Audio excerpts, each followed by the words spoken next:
Good morning. Good morning.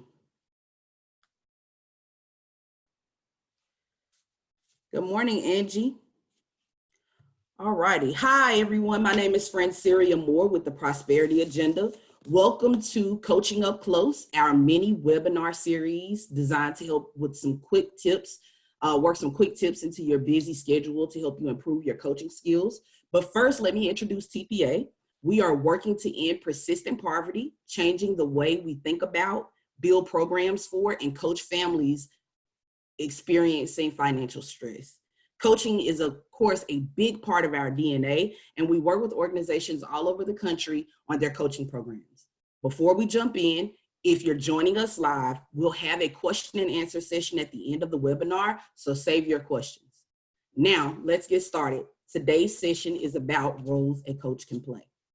Since becoming a coach, one of the things that I've learned and is most key for me to remember is that coaching is a commitment to always view participants as the experts on how to transform their lives and maintain function. And my main function as a coach is to simply act as a guide and a support as they navigate on deciding what and how they will achieve those goals that they have defined as necessary. And so I like to say often that for me, coaching is not about being perfect, but coaching is about making sure that the main thing stays the main thing. And in coaching, the main thing is always what the participant defines as the main thing. And so in step 4 of the FCC framework, that step is called assessing what role to play. In assessing what role to play, you get a tool called roles a coach can play. I know, how simple is that, right? There are 3 roles defined in the FCC framework as roles that a coach can play. The first one is sharing information. This is simply sharing knowledge of resources and information that is available and useful to the participant. And they get to decide when and if they want this information. This is simply the coach acting as a house, a warehouse of information, a storehouse of information and resources that participants can use. Second is exploring options. This helps participants get unstuck. I've worked with a lot of participants in coaching that tend to get stuck and don't really know which way to go. The trick here is that your job isn't to reach down and pull them out of that and figure out all of their issues and what's going on in their life. Your job in exploring options is to simply engage in conversation with the participant and explore what is going on and how they can address those concerns. And then the third role is planning. Once the goal is determined by the family, a coach can help guide them through a planning process to identify steps that they can take to move forward toward those goals.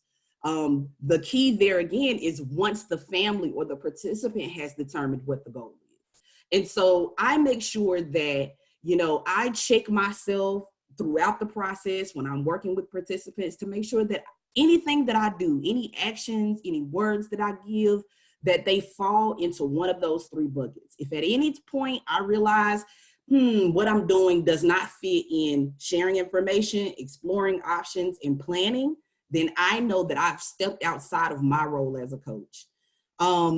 So in thinking about this, like I said earlier, I've learned that being a coach isn't about being perfect.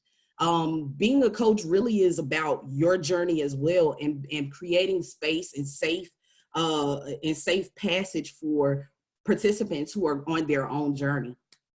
I kind of learned this lesson, or have been learning this lesson the hard way. I've been coaching now for a few years, and I distinctly remember working with a teenager who was a part of one of our teen internship programs. And the teenager, this participant expressed that he would like to save money for a car. And we did a whole lot of work. We opened up a savings account. We came up with a budget. We figured out about how much he should expect to pay for the type of car he would be interested in. And we even helped, we even worked through and figured out who would be willing to finance the vehicle with him, to co-sign with him, because he was a young student. He had just graduated from high school. And I just felt really excited and I'm ready to go. And I'm going, wow, we're really getting things done. And, and before I knew it, Fran stepped in the way. And I reached out to a contact I had at a temporary agency. And I said, hey, I have this student. He's great. He's reliable. He's this and that. Do you think he can come in for an interview? And she said, sure. We have some spots open up for full-time positions at Amazon, which is, of course, I'm thinking cha-ching, cha-ching, cha-ching, like stability, everything's going to be great. He's going to be so excited. And so then at our next meeting, I lay out all this information, and now you can work a full-time job and you'll be able to afford this, and you could do that, you could do this, and you could do that. And your interview is Thursday at this time at this place. And I'm just waiting for him to go, wow, Miss Fran, you're the best ever. I can't believe you really, you did all of these things. I'm looking for an ovation and the Rocky theme music cues, right? Da-na-na, da-na-na. I'm waiting for fireworks to happen. And the young man respectfully said, thank you so much, Miss Fran, but I don't want to go. I can't go. I'm not interested in the job.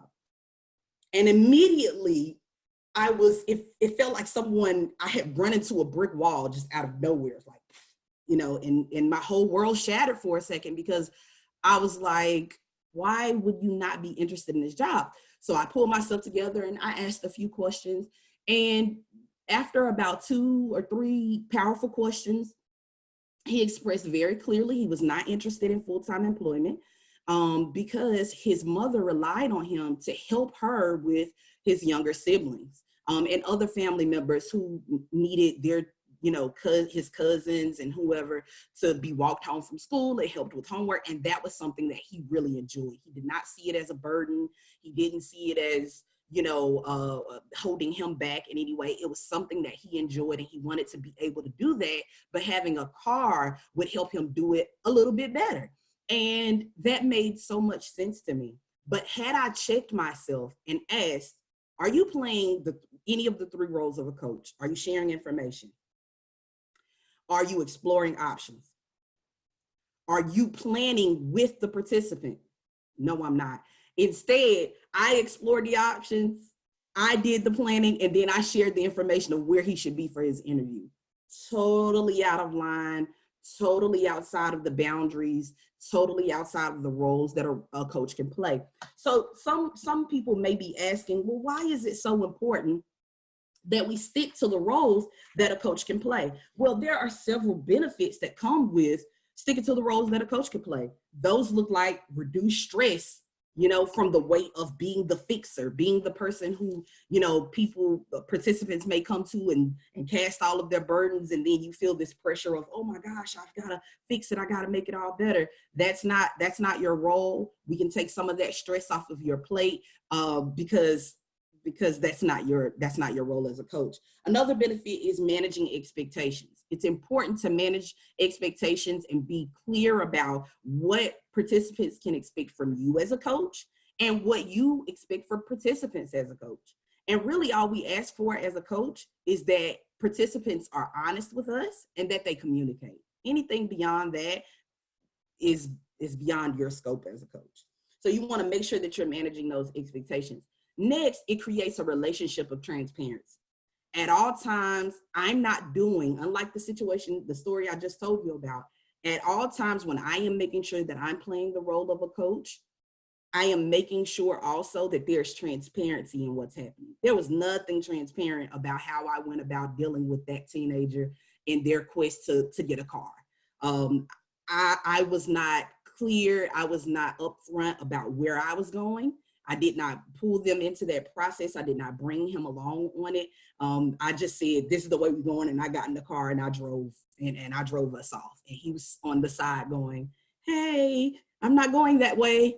I'm going that way. And, and the key there is to stop, back up, and turn around. Again, coaching is not about being perfect, but coaching is about being committed to seeing the participant as the expert.